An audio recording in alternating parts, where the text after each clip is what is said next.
Thanks, Mike. Really happy to be here. This is maybe the best audience possible for this talk, I think, because you're all people who are familiar with at least the idea of verification. At least people next to you might do verification. So just so I can get a sense of how good of an audience this is, could you raise your hand if you have ever used verification? Or something you would call verification? And how about if you've built a verification tool? Okay, basically the same set of people, roughly speaking. I'm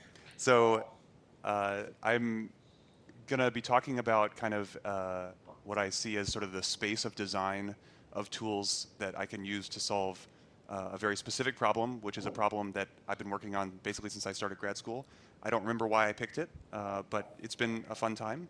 And this is sort of, this was a very fun talk to write. I hope you enjoy listening to it as much as I enjoyed making it.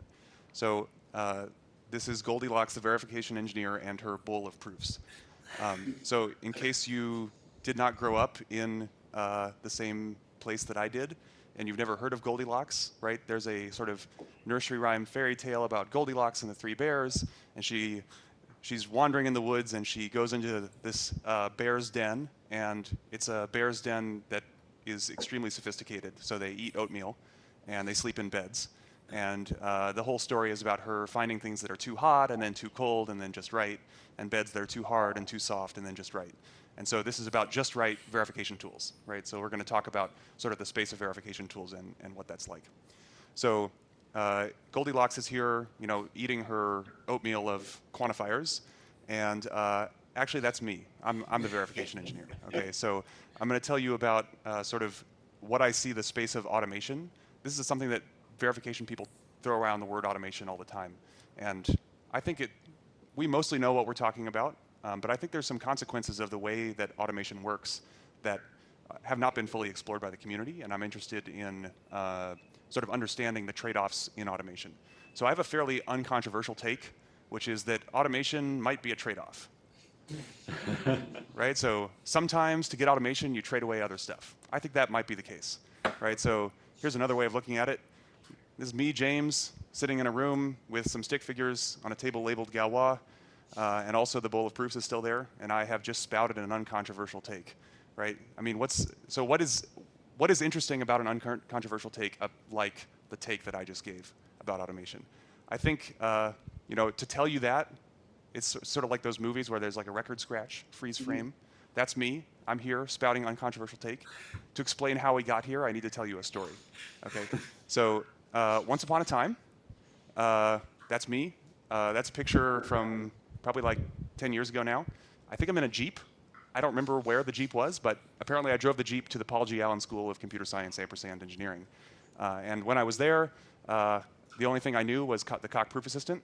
Don't ask me why I knew it, but I knew it when I got there. And there was this guy, Doug, who was in my year, and I thought he was pretty cool. And Doug knew about distributed systems. And I thought distributed systems had sounded kind of interesting, but I'd never looked into distributed systems. But I kind of wanted to be Doug's friend. And so I was like, hey, Doug, we should combine the Coq Proof Assistant and distributed systems.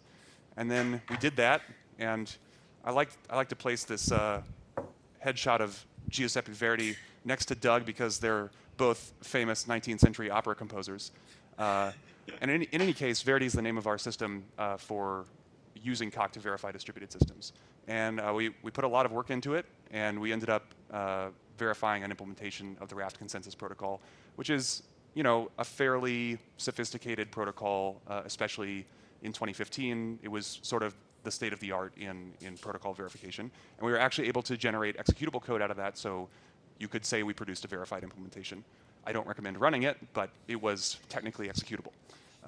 And so that was a lot of work. The proof was like 50,000 lines.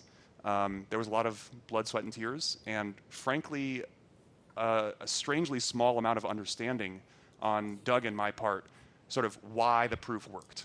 We ended up with 90 conjuncts in our inductive invariant, each of which was proved separately by sort of a crazy inductive argument. And I think by the end of it, it became clear that we were quite confident, in fact, that that was not the minimal inductive invariant we could have found. But the proof QED'd, and we didn't really see any reason of optimizing like the length of the proof, so we stuck with 90 conjuncts and 50,000 lines. But the consequence of that is that we didn't actually gain that much understanding about the Raft protocol. Like, you would really have to dig into that proof. Even I would have to really dig into that proof to actually tell you something interesting about Raft. And it was a huge pain to produce. And so I started thinking, I sort of sank into depression, and I was like, oh man, like, what am I going to do after 50,000 lines of proof? It's not going to be 100,000 lines of proof. I can promise you that, right? So maybe what I want is automation, because I've been hearing, like, maybe there's this guy, Adam Chapala, and he's kind of like a ninja, right? He uses Coq, but it's like fully automated, and like somehow he doesn't write any lines of proof. So I want to be like Adam, right? I'm gonna be automated. So I took this class with my advisor Zach, and we read Adam's book, and I was like, oh yeah, dependent types and certified programming, and I'm gonna be a ninja like Adam. And then I had to program an LTAC, and I was like, there are no data structures in LTAC, man. This is just not gonna work. So I put down Coq, and around the same time, someone else had produced a verified implementation, not of Raft, even though I'm using the same icon here, but of Multipaxos, which is a similar protocol. And they had used this tool called Daphne. And at this point, I'm obligated to make the following joke, which is that this is not the real Daphne logo. That's just something I scribbled on the plane here this morning.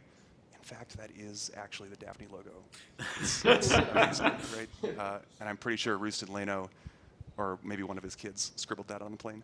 But it's pretty awesome. So the Iron Fleet folks at MSR, they built an implementation of Multipaxos using Daphne.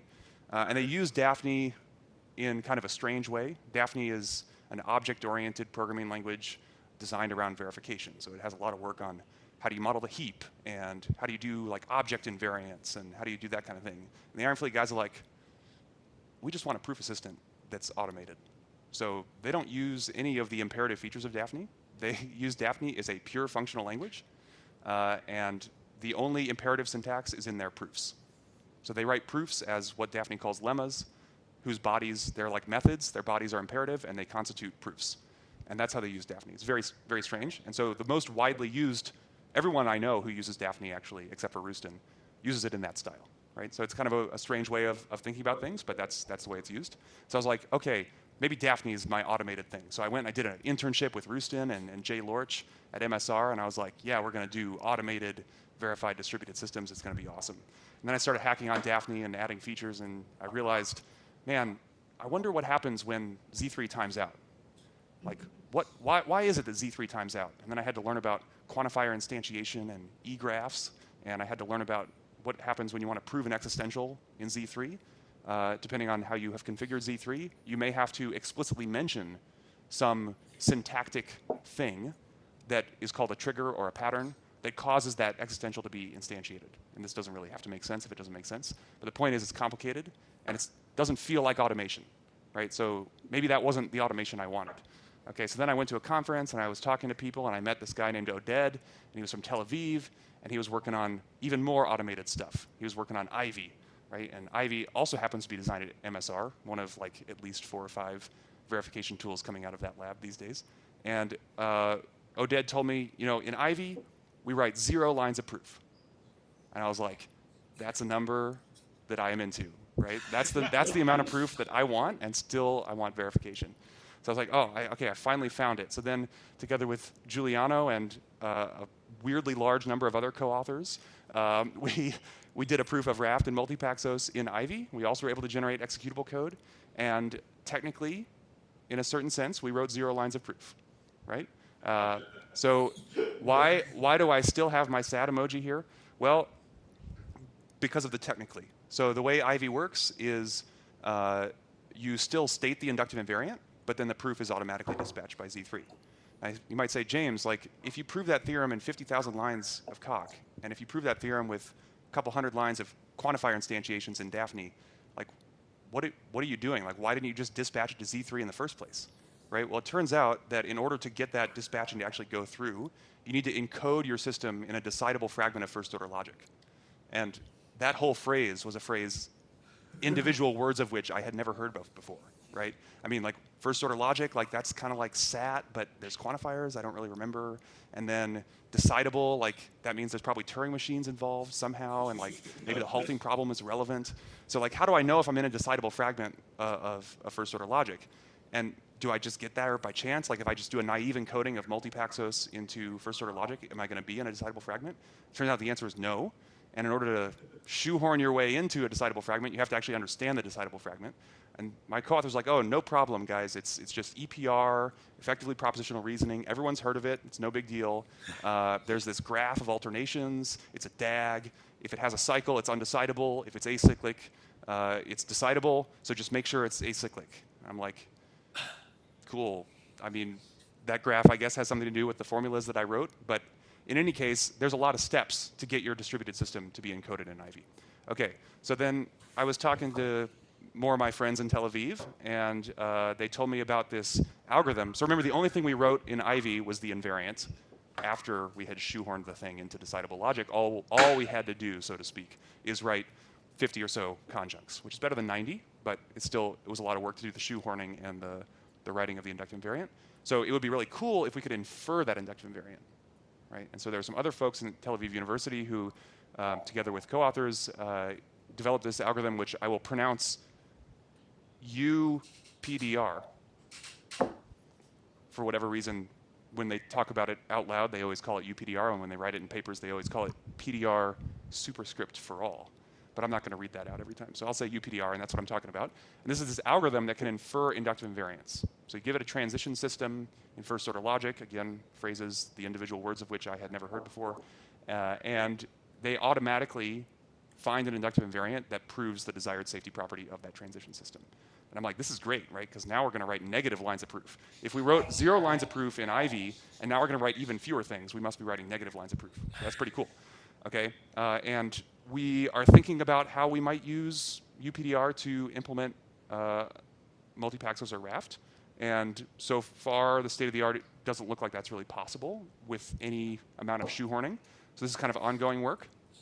But as that work has been ongoing, I am still sad.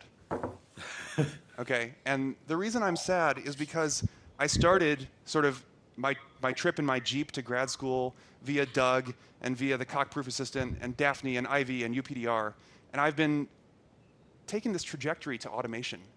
And I find myself asking, what's the deal with automation? Right? Like, what is it that I'm, like, can I just keep going in this direction? If I go far enough, will I be happy? Right? Is there a tool that's off the screen somewhere to the right where James will be happy? And I want to build that tool. And I don't know how to build that tool, really, right? But I think what I've been doing so far is starting with stuff that exists and being like, that does basically what I want. I wonder if it can make me happy. And now I want to try a different approach, which is I want to start with a tool that makes me happy and then see if I can make it do what I want. Okay? So for the past 6 months or so, I've been working on a clone of Ivy, which intellectually develops nothing really new over Ivy, but it's mine, and I can change anything that I want without talking to Ken McMillan. So it just lets me iterate faster. And the tool makes me happy. There are parts that could be improved. It doesn't actually do what I want yet, but it makes me happy. So I thought I would start by showing you a demo of a tool that does make me happy, and we're going to do a sort of working example. So I'm going to use this example from the Verity paper, which is just a simple centralized distributed lock service. Who has seen this example before in one of my talks or in the paper? Cool. Okay, good. So I should actually go through it. So the idea is that we have one server and an arbitrary number of clients, and the goal of the protocol is to manage a single lock. So these clients are going to request the lock from the server, and the safety property of the system that we want to prove is that no 2 clients hold the lock simultaneously. So in other words, mutual exclusion. So the way that works is the client sends some sort of request message to the server, and if the server has not yet granted the lock to anyone, then the server can reply to grant that lock to the client who asked for it. And that client's going to hold the lock and maybe go off and do something, access some critical resource with it. And then when they're done, they can come back and send an unlock message, and they'll be able to return it. Now, let's think about what happens if another client requests the lock in between here. So it would be bad if we granted the lock, because that would violate mutual exclusion.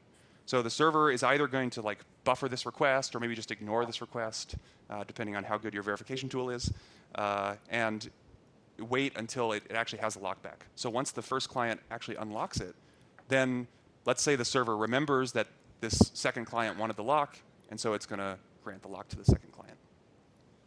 Okay, And so that's the whole protocol. It's a toy example. It's supposed to be small. You can kind of see why it enforces mutual exclusion, right? If a second client comes in and requests the lock, that gets buffered, and so we never have two locks granted at once. Okay, so let's try to prove that. I gave you a slideware version of this protocol. I tried to convince you intuitively that it doesn't do anything twice. What does it mean to actually prove this thing? I'm going to do sort of a classic trick that sometimes when I give this talk, I like to say is my favorite idea in all of humanity, which is induction, right? So the basic idea is we're going to have a model of this as a transition system. And we have some, let's say, in this case, we have a single initial state. And we're going to model the system as a transition relation that describes the atomic steps that the system can take, right? So if we unroll this transition relation, we start talking about the set of reachable states that the system can reach. Each of these might be a message send or a message receive or some kind of state transition. And our goal is to show, for the lock service in particular, that all of these states are safe. In other words, in every reachable state, no two clients hold the lock at the same time. Okay, so how are we going to do that? This is where induction comes in. So the problem is we're reasoning about sort of an unbounded sequence of transitions on the left-hand side of this implication. And so we're going to try to find an inductive invariant, which I'll call I, that is true in the initial state, is stronger than safety, and is preserved by all single steps of the system. Okay, and this is great, except that I does not appear below the line. So if I want to start with this theorem and apply this rule, I need to give it I as input, right? So this is where somebody needs to be clever, either me or the machine or some kind of combination of the two, right? Okay, so I'm gonna, before I get into very accurate models of distributed systems with clip art, I'm gonna switch over to a demo. Okay, so let us prove this thing correct. So I'm going to sort of Martha Stewart my way into this. So I'm going to model this system as a transition relation. So this tool, it's called MyPyV. The mental model you should have of it is it lets you write down a symbolic transition system in first order logic. Okay, it doesn't do anything more than that. You can't execute it. That's all it does. Okay, so if you have not seen sort of first order logic before, I'll try to drag you along kicking and screaming. But we're going to declare a sort for nodes. I should really probably call this client, but a node is just one of those clients around the outside of the slideware that can request the lock. And then I'm going to declare sort of my state space of the system, which has basically two components: the set of messages in the network and the local state of each node. But because this is not actually a distributed systems tool, this is a first order logic tool, so I need to encode that somehow manually into first order logic. So the way I do that is by declaring three relations for the three different kinds of messages that I mentioned. So these are the request message, the grant message, and the unlock message.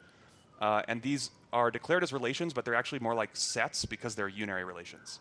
So each of these represents a set of nodes. This is the set of nodes who have sent a lock message that has not yet been received. This is the set of nodes that have sent a grant message that has not yet been received. And this is the set of nodes that sent an unlock message. So in addition to all that network state, I'm also going to declare some local state.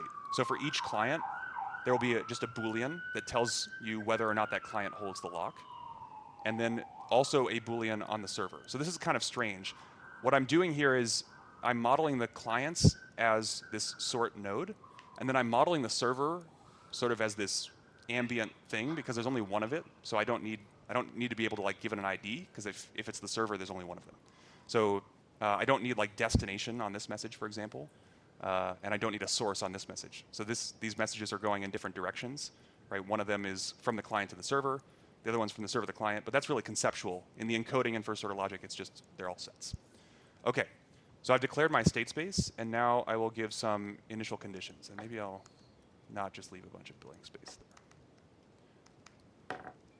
So initially, we're going to say that there are no messages in the network. And the way we say that is that for all n, it is not the case that n satisfies the predicate lock message.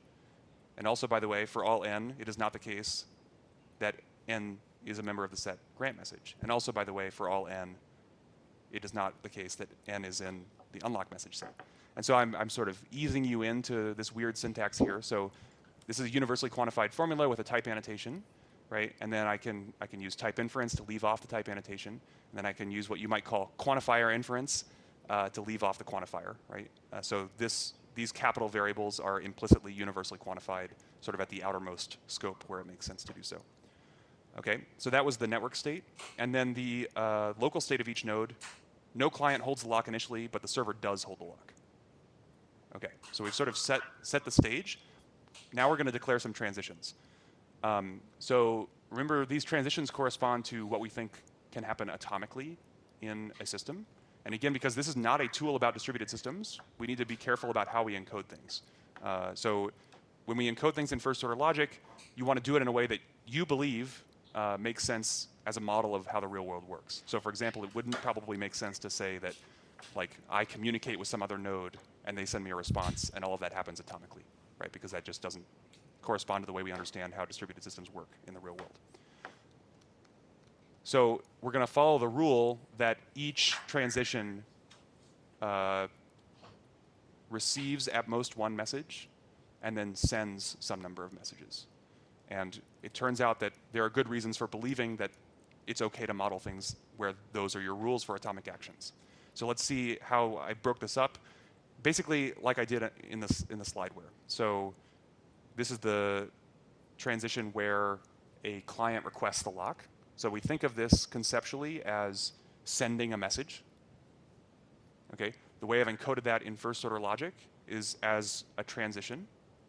So in MyPyV, you declare a sequence of transitions, which are the possible steps in the system. This one has a parameter, n. So this is some client node n is going to send this request message. And the way that that happens is that I describe what it means to insert little n into the set of nodes who have sent a lock message.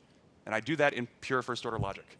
So I say, okay, I'm going to relate sort of the new set to the old set by saying for all big N, it's in the new set if it was either in the old set or it's equal to little n. And this is all very convoluted syntax for add little n to this set. So these transitions you can see are what my logician friends call double vocabulary formulas, which is a fancy way of saying they are formulas with sort of two copies of the state in scope, right? The new state and the old state. And the way you refer to the old state is with this old, like pseudo function syntax. So this refers to the fact that big N was in this set in the previous state, and in the new state, it will be there as well. Okay, and then the last thing I wanted to explain was this modifies clause. So because we're working in, again, pure first order logic, there's a bunch of variables that are in scope here that I haven't mentioned really in the body of my transition system. And so if I delete this line, it's actually a syntax error, but suppose it wasn't a syntax error. In that case, what I would be saying here really is insert little n into the lock message set and havoc everything else, right? And I don't want to say that. I want to say leave everything else the same. And there's built-in support for that idea in MyPyV, and that's what I use the modifies clause for. So you can think of the modifies clause as saying, and for every other variable that's not lock message, add a conjunct that says it doesn't change. Okay, any questions about the most simple transition? I'm just going to walk through one more that's actually a little bit interesting. Sorry. Of your tool or the other one? This is mine. Yeah. Yep. I had a question about something a little bit earlier. Yep. So you modeled the pending messages as a relation, but so that can only model like at most one pending message of each type. Yeah. Is that important? Yes and no. So there are two versions of this question. One is, in the real world, can messages be duplicated? The answer to which is yes. Right? The second question is, does this protocol work correctly in a network where there are duplicates? And the answer to that is no. Right? So it's important that actually that I modeled it this way. Not least of which because the protocol is incorrect in the presence of duplicates, but also because it's much easier to model things in first order logic that are sets instead of bags. So there are other ways you can do this, and I can talk offline about. You can actually model duplicates in first order logic. It's just a little bit weird. Other questions about anything? Feel free to interrupt me, by the way, at any time with questions. questions.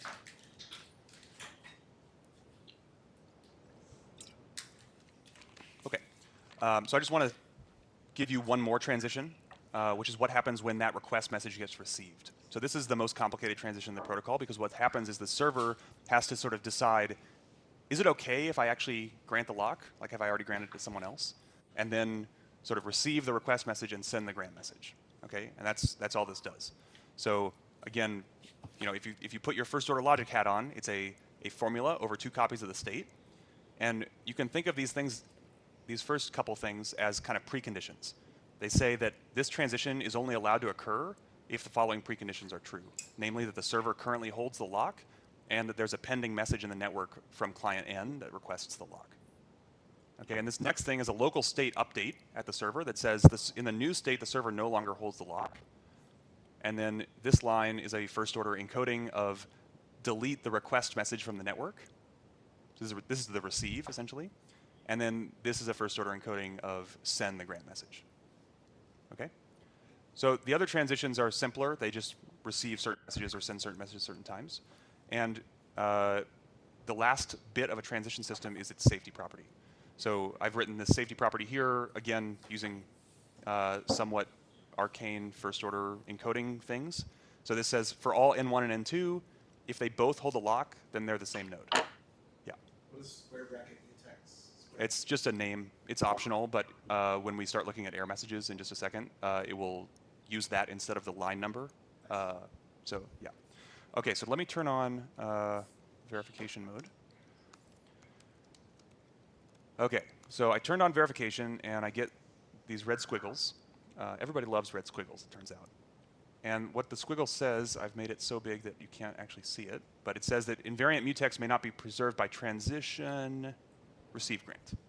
Okay, so I've got a red squiggle on receive grant, I've got a red squiggle on safety, on mutex. And let's just think about what's happening here. So I've got a first order encoding of a transition system. I'm trying to prove safety. I'm going to do that by induction. So I need to find an inductive invariant.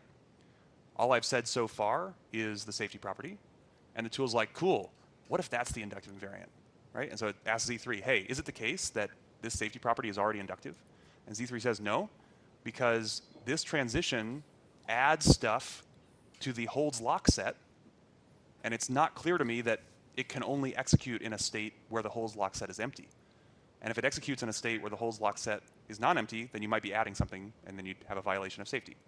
And instead of having James, say that to you in a talk, you can have the tool say that to you even more confusingly, right? So what this is a concrete counterexample of is to the fact that this is not an inductive invariant.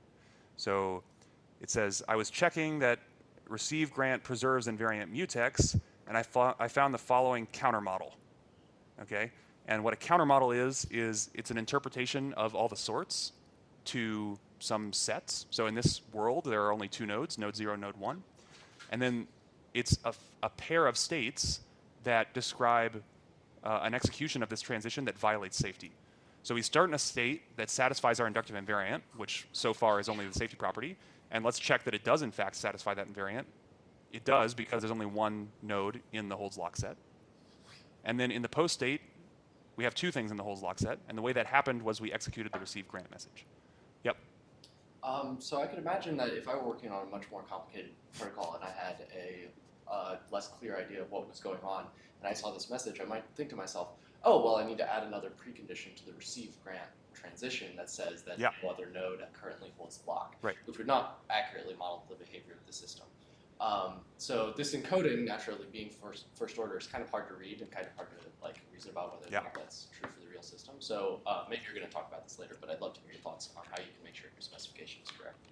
Right. So this is a tool, like I said, for reasoning about, at least these days, it's a tool for reasoning about first order transition systems, which means that we don't have like a technical answer to the question of how do I make sure that my transitions accurately model my actual system. Now, this tool is heavily inspired by Ivy, which does have a technical answer to that question, which is that you can write your transitions in a sort of pseudo-imperative syntax, and there's a compiler that will yell at you if it's uncompilable, right? So at the very least, you get a guarantee, as long as the compiler is correct, that the compiler thinks it knows how to execute your transition, and that could be good, right? Now, it's still possible even with Ivy to screw things up, and you can do things like, I want to atomically receive a message on node A and node B, right? And like, the executable may say like, oh yeah, I'm going to execute those things, but it's not going to be atomic, right? So there's still ways to shoot yourself in the foot there.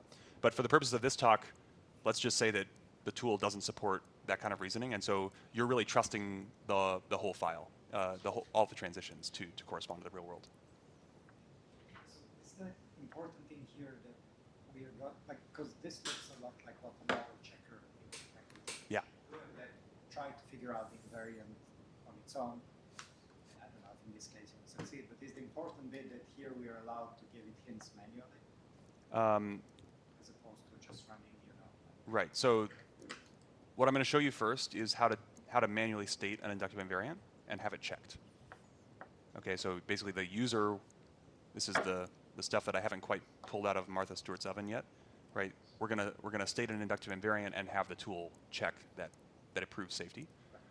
There's also a version of this tool which I will show right after that can infer these lines for you, and then I'm going to talk about. That sounds more automated. Is it better? Well, and also, yeah, the difference between this and like bounded model checking is that it's not just for a finite number of nodes. You're actually looking for an inductive invariant that will do unbounded numbers of nodes and unbounded depth of execution. So it's you're kind of using those techniques.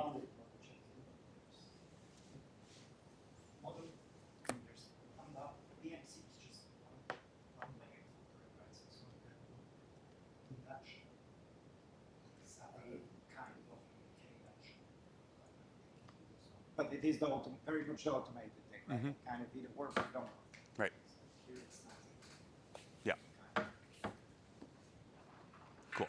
For also, that's another thing that's not supported, kind of out of the box kind of systems.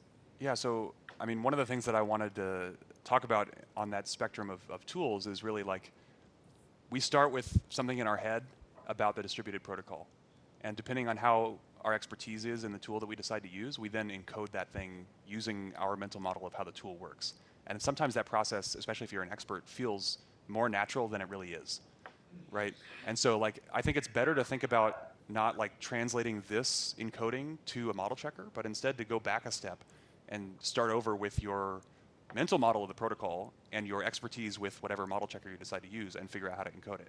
And there very well may be like a model checker for like parameterized systems and a way to encode this protocol that doesn't require quantifiers or something. Like there may be a way to do that. I don't know. I mean, reducing the encoding, I think even that I would say has, like it seems that there's a lot you can do to make it just look nicer.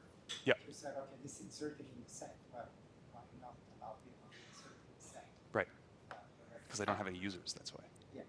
I just mean that like this is already kind of like translating to a model checker. I mean, this is it.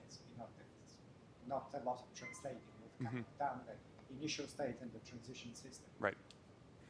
Anyway, from my limited experience with them, you don't get to provide these invariants, which really could help, I imagine, if Right. it didn't work. So the other thing I should mention is that like this verification is running on every keystroke, and it doesn't really affect the user interface. So like it's essentially instantaneous for a small protocol like this. Right. I mean, I told you my story. You know where I come from.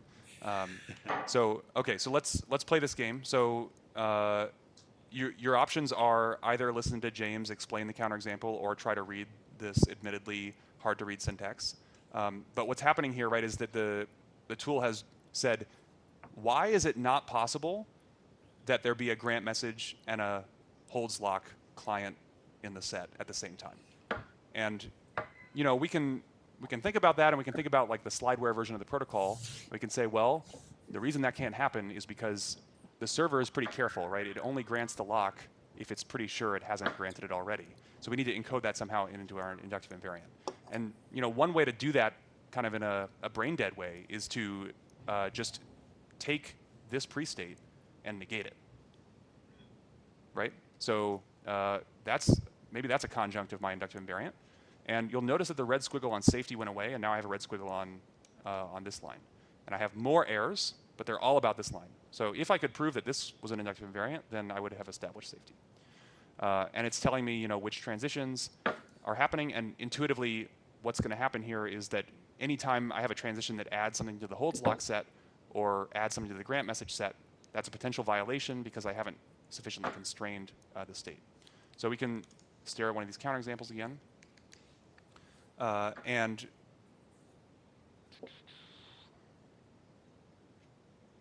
I should save the file before I run it.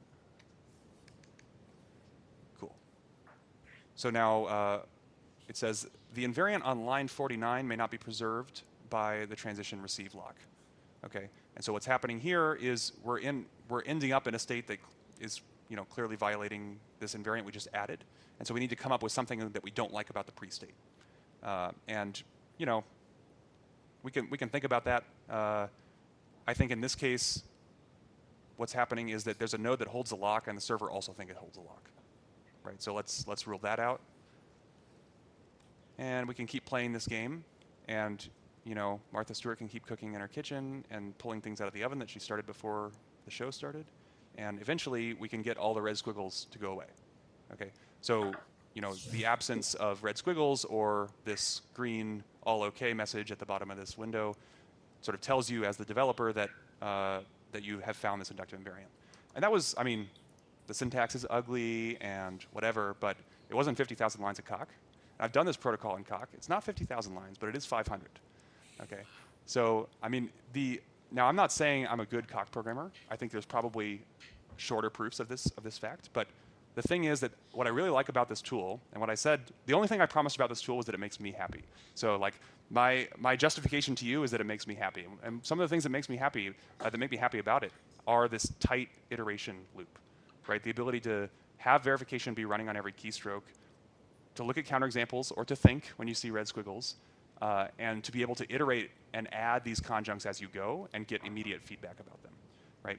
So you might say, well, this still seems kind of like a lot of work, even accepting like the fact that we had to encode this thing in first order logic.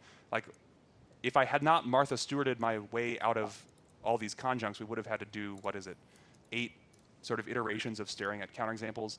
And if I wasn't giving this as a talk, if I was actually doing this, I probably wouldn't make the right choice the first time, right? So then I would get down into a road where I thought, oh yeah, that state is reachable actually, so I can't add that to my inductive invariant. I have to backtrack and things like that. So it's actually a pretty tedious process still. And so this Emacs mode implements something called the magic button, which, as far as you know, just prints exactly the string I just commented out. But if you take my word for it, it actually infers an inductive invariant. It infers an even uglier inductive invariant. Right? It says the following things in inductive invariant. It's not the case that there exists node 0 of type node and node 1 of type node, blah, blah, blah, blah. But if you squint at these, you realize that they actually correspond to what we did. So this first one, it says there are no 2 nodes that are not equal to each other and they both hold the lock. This is a very clever restating of our safety property and is actually completely redundant with this declaration. And then these other ones also correspond, right? So this one is also the first one that we found, right? It's not the case that 2 nodes simultaneously, one of them has a grant message coming towards it and one of them is already holding the lock. So you might say, oh, that's great. So like I just encode my system into my PyV and I press the magic button in Emacs, and it goes off, and in less than a second, it comes back with my inductive invariant. And that's how it works for every protocol. And that's the end of the talk. No, right? That's not how it works, right? What actually happens, like, what if I make a mistake, right? So let's start deleting preconditions. So what kind of mistakes I could make? I could forget to check that the server holds the lock. And if I do that, and then I press the magic button, right, it's going to think for a while, and it's going to print very small text at the bottom of the screen, could not infer invariant, exclamation point, right? And that's the feedback you get, right? And if you run it in sort of big window mode, if I can remember how to do this. Sits there for a while, and then it prints something horrible, and then it throws an exception, and then the exception says abstract counterexample, right? And then you can stare at not a counterexample of 2 states, but a counterexample of 1, 2, 3, 4, 5, 6, 7, 8, 9 states, right?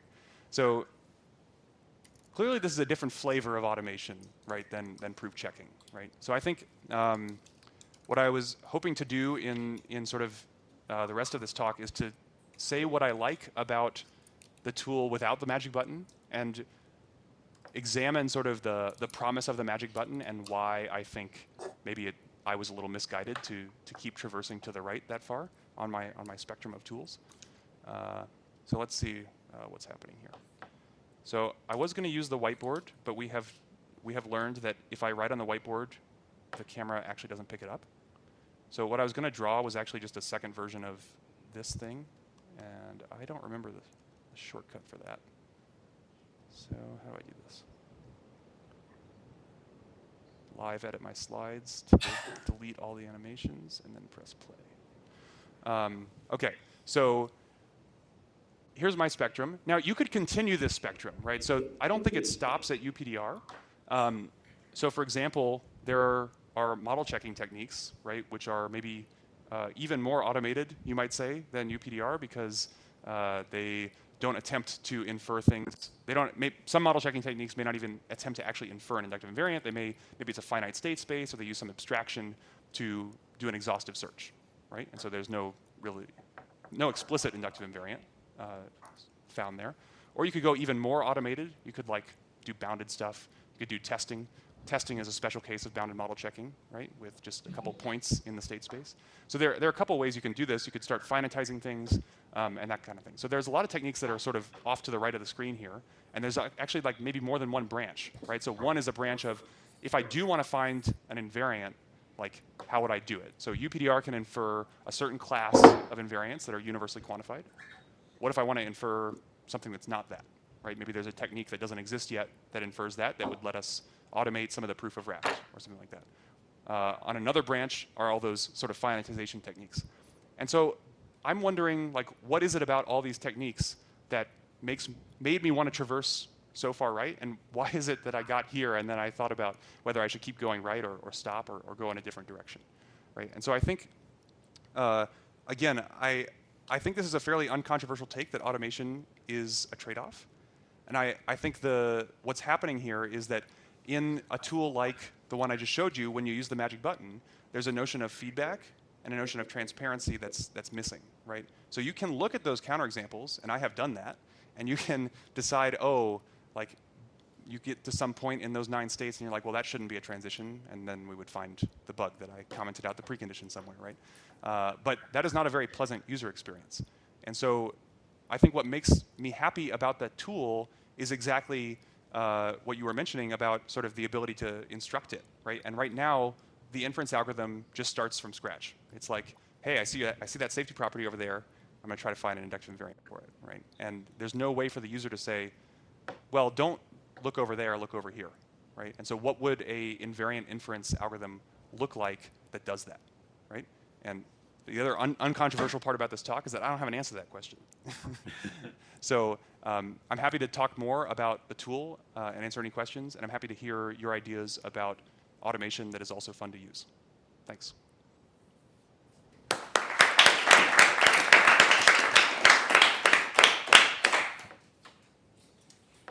Any questions? Oh, yeah. I was wondering, like, you did talk about the modularity of this whole exercise, because we did hear one example, and it was relatively small. Right. I could imagine, like, it seems that what happens a lot when you have big proofs with lots of automation and lots of libraries that can help you. A large part of the exercise is to guide the tool to tell it which bits matter and which don't matter. Yeah. Right. So does your tool have any kind of modularization? No. So Ivy does, and that's actually a huge part of, I think, the tricks in encoding systems into Ivy is figuring out how to split it across modules so that the whole thing becomes decidable. So you can, the magic of Ivy is that you can take a system, write it down in first order logic, and say, that does not fall in my favorite decidable fragment, right? And then you can find a way to take that exact same verification condition and using the module system, split it up into a conjunction of verification conditions, each of which falls in a potentially different decidable fragment, right? So modularity is like actually increasing the level of expressiveness of the tool in that sense, right? There are systems that you cannot verify without a module system, right? But this tool doesn't implement that. Yep. Yeah, so earlier in your talk you mentioned that one of the drawbacks of the 50,000 line Coq proof script was that it wasn't very good for deriving or conveying some understanding of the proof. Yeah. And I was just wondering, like, how well do you think your tool works in that regard, and is that something that you were actively seeking out as a source of happiness? I think the answer to your last question is definitely yes. So one thing I think that helps with deriving understanding is actually the exercise of staring at those counterexamples, as horrible as their syntax may be.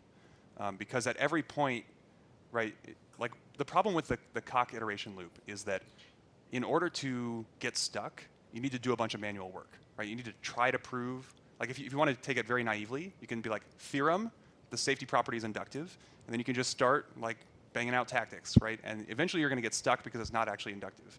And then you go back and you add a conjunct, and then you start over and you do it again, right? And so like the tightness of the loop is a huge part of that. And so I think actually the fact that at every step in this tool, you're looking at a counterexample, like you have a reason that you're stuck, and it's never like, I haven't had enough coffee to like finish banging out the manual proof yet. Like Z3 tells me, here's a concrete state that violates your current inductive invariant. And from that, you understand why you need to add each conjunct. So right, even though I sort of fast forwarded through the last 5 or 6 conjuncts, for each one of those, there's a good reason that's there, right? It's because without it, there's some state that is not reachable but looks like it might be reachable, that from which you can get to a bad state, right? So what I was really getting at was sort of a slightly different thing. So what I'm getting from that is that the process of using the tool is a good way to gain understanding of the system that you're reasoning about. But I'm also thinking about, like, once you have your finished like proof script or file with the definitions, is that useful for conveying understanding to someone else who looks at it after you're done?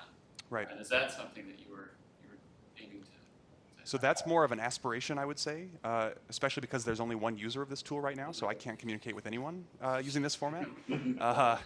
But anecdotally, I can tell you, like, I've been talking to someone who is a TLA user and a multi-Paxos expert who doesn't understand Raft. And I sent him my proof of Raft in this tool. And he said that it helped, like reading the invariant, helped him understand how Raft worked. Okay. So that's very anecdotal, Well, but positive answer. n equals 1. It is possible to read an inductive invariant. If you're already familiar with like a similar system, it may help explain the differences between the two. So one question related to that, if you've done Raft in this system, how does the inductive invariant that you use in this proof compare to the one you used in Coq? Is it the same or is it different? It's quite different, although I'm not sure, I don't really know how to characterize the fundamental nature of the difference. Like, there are just things that we did in the Coq proof because they are easy to do in Coq, and they may not have been necessary. It's like one trick that we played all the time was, like we're in some proof and we're stuck. It would be nice if we had a variable that just recorded the history of every message of this kind that was delivered in such and such a scenario, right? Adding a history variable like that. And so we added lots of history variables in the Coq proof. And because they were easy and we did that, and they're certainly not all necessary because I didn't have to add all of them to this Raft proof. So that's one way they differ. And then all the conjuncts about those history variables go away. There's also a trick that I'm using in this version of the Raft proof that I learned from Giuliano, which I think comes from Lamport originally, which is this idea of the choosable, the notion of a choosable value in a consensus protocol, which is a really elegant way of phrasing the inductive invariant for systems like Paxos.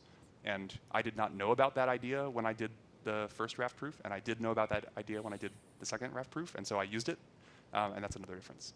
So it sounds like the invariants in this tool are maybe somewhat nicer, but that might be because of new things you learned as much as tool differences.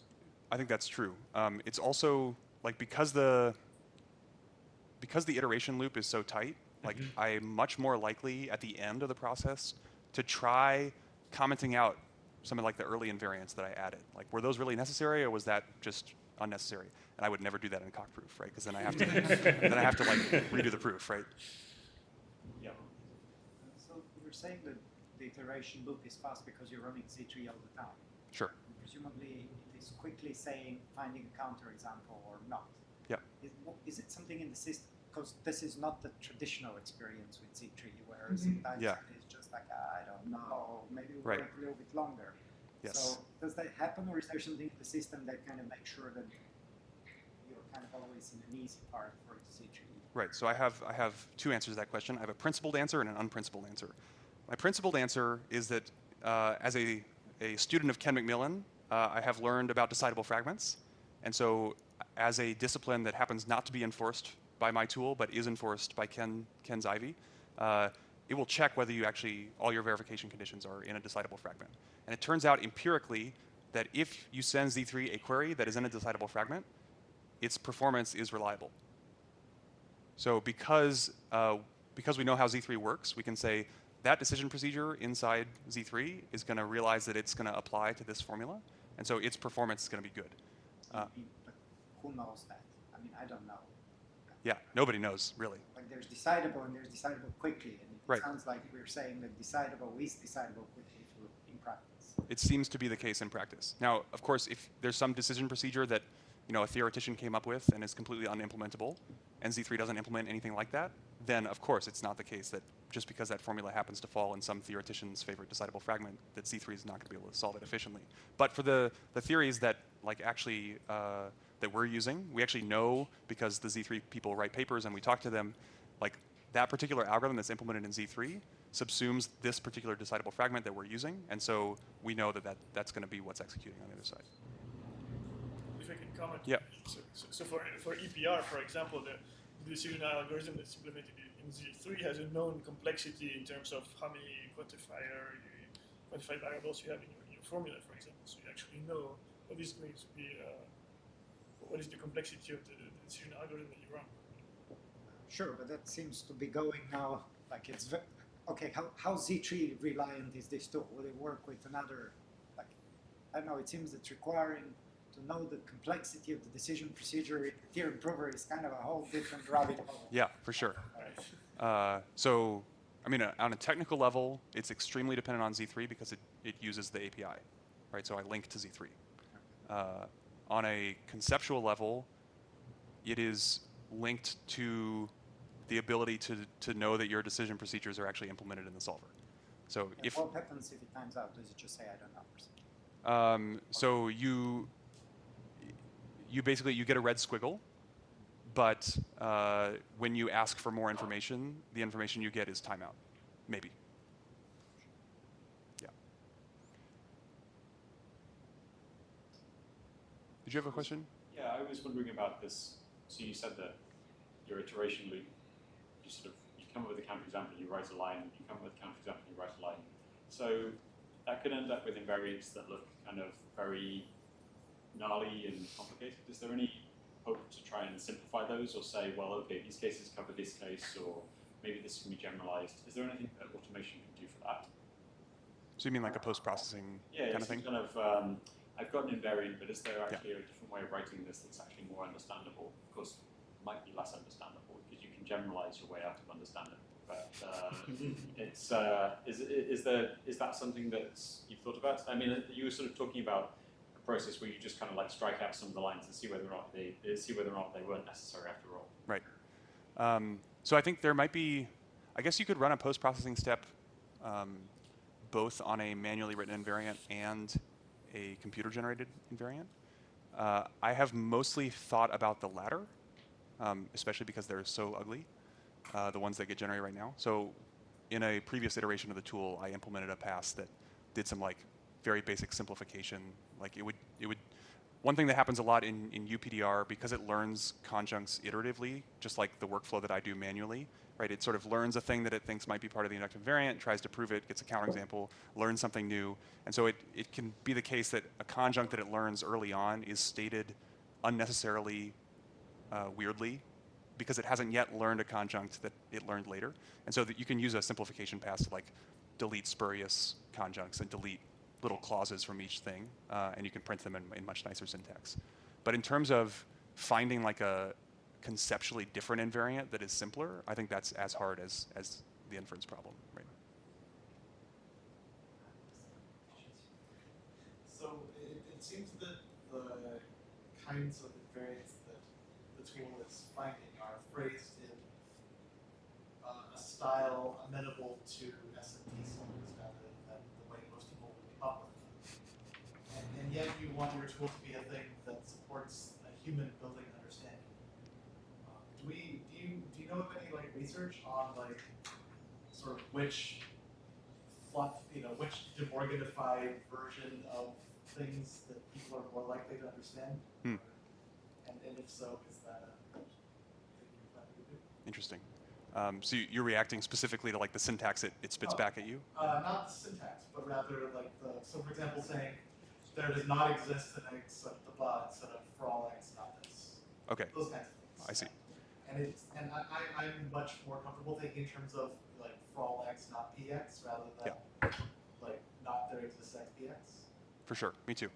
And then maybe because my brain is broken in a very specific way by having lived on the left-hand side of this for a very long time. Yeah. But, Yeah, so I mean, the specific thing you mentioned about like pushing a negation through that existential is like a trivial step that I just haven't bothered to implement. sure, but I can imagine like the sort of broad equivalence classes of things that are sort of truth functionally equivalent, but one of them tends to make sense.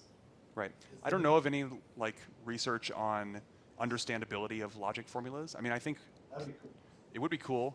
I guess I would step back and ask what the goal is. Yeah. I think, so my goal in this tool was to make one person happy. Sure. And I think that, I was talking to John Howell the other day actually about this from VMware Research, and he said that one of the things that he constantly thinks about is how to teach verification techniques to like normal engineers, right? And that's a very different thing from like trying to get the thing to work in a way that makes James happy, right? And I think once I or we get to the place where I want to teach this tool to someone, like it's gonna look very different, right? The mental model will not be symbolic transition system in first order logic, right? The mental model will have something else, maybe like an imperative flavor to it, where you see the actions executing atomically as imperative code, and the way you present counterexamples maybe is more in line with like code execution. And one thing that John Howell really likes about Daphne-style proofs is he says that even though it's kind of weird the way they use Daphne, where they use it as a pure functional language whose proof syntax is imperative, he says that's actually very teachable to engineers, because what you can do is in Daphne, like if you're getting a red squiggle, you just say, well, I see that I'm sort of here in the proof and I'm supposed to be here. Maybe I can make a guess at like an assertion that might be true sort of halfway through the proof.